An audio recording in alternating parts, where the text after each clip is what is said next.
সারা দেশে পুলিশের বিশেষ সতর্কতা, দেশ জুড়ে উত্তেজনা। তবে কি ফিরছে আওয়ামী লীগ? গেল বছরের আগস্টে ছাত্র জনতার অভ্যুত্থানে পতন ঘটে পরম প্রতাপশালী শেখ হাসিনার সরকারের। তাসের ঘরের মতো ভেঙে পড়ে প্রায় দেড় যুগের বেশি সময় ধরে গড়ে তোলা আওয়ামী সাম্রাজ্যের। অভিযোগ, ক্ষমতাচ্যুত সাবেক প্রধানমন্ত্রী শেখ হাসিনা নিজ দলের মতাদর্শের লোকদের নিয়ে নিজের হাতে ঢেলে সাজান আইনশৃঙ্খলা বাহিনীকে। এবার সেই পুলিশ প্রশাসনই আওয়ামী লীগকে নিয়ে সারা দেশে জারি করল বিশেষ সতর্কতা। অন্তর্বর্তী সরকার আওয়ামী লীগের রাজনৈতিক কার্যক্রম নিষিদ্ধ ঘোষণা করলেও দেশ বিদেশে ছদ্মবেশে তৎপর রয়েছে সংগঠনটির নেতাকর্মীরা। দলটি গোপনে একত্র হয়ে সহিংসতা বা হামলা পরিকল্পনা করতে পারে, এমন আশঙ্কায় আইন শৃঙ্খলা রক্ষাকারী বাহিনী সারা দেশে আগামী 11 দিনের জন্য জারি করেছে বিশেষ সতর্কতা। আপনাকেই বলছি, ইন্স্যুরেন্স করলে সিটিতে সুরক্ষা পাবেন নিশ্চিত। পুলিশের বিশেষ শাখা এসবি আশঙ্কা করছে 29 জুলাই থেকে 8 আগস্ট পর্যন্ত সময়কে কেন্দ্র করে অনলাইন ও অফলাইনে সংঘবদ্ধ প্রচারণার মাধ্যমে নৈরাজ্য সৃষ্টির চেষ্টা হতে পারে। দলটির কিছু নেতাকর্মী এ সময় সরকারি ও বেসরকারি স্থাপনায় হামলা, বিশৃঙ্খলা কিংবা ভাঙচুর চালাতে পারে বলেও ধারণা করছে আইন শৃঙ্খলা রক্ষাকারী বাহিনী।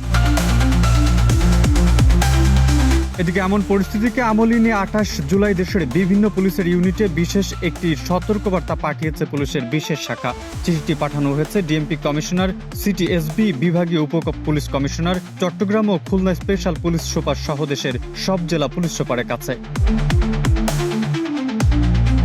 চিঠিতে উল্লেখ করা হয়েছে, ঐতিহাসিক জুলাই অভ্যুত্থানের বর্ষপূর্তি ঘিরে সরকার বিরোধী রাজনৈতিক দল ও ফ্যাসিবাদ বিরোধী সামাজিক সংগঠনগুলো 1 জুলাই থেকে বিভিন্ন কর্মসূচি পালন করছে।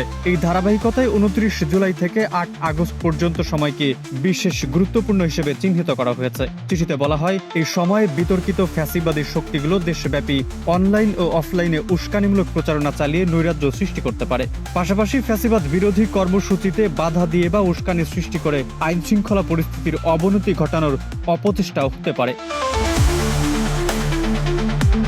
এমন পরিস্থিতিতে দেশের সকল ইউনিটকে নিজ নিজ এলাকার রাজনৈতিক পরিস্থিতি গভীরভাবে পর্যবেক্ষণ, সন্দেহভাজন ব্যক্তি ও যানবাহনের উপর নজরদারি, সরকারি বেসরকারি স্থাপনায় নিরাপত্তা জোরদার এবং সাইবার গোয়েন্দা কার্যক্রম তীব্র করার নির্দেশ দেওয়া হয়েছে।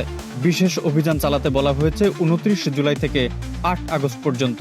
এই সময়ে ব্যক্তিগত মোটরসাইকেল, মাইক্রোবাস সহ সন্দেহভাজন সব যানবাহনে তল্লাশি, বাস টার্মিনাল, লঞ্চঘাট, রেল স্টেশন, বিমানবন্দরের আশেপাশে নজরদারি এবং মোবাইল পেট্রোল বাড়াতে বলা হয়েছে। একই সঙ্গে গ্রেপ্তারি পরোয়ানা, সাইবার পেট্রোলিং এবং গোয়েন্দা নজরদারির জোরদারের নির্দেশও রয়েছে পুলিশের এই বিশেষ শাখাটির পক্ষ থেকে।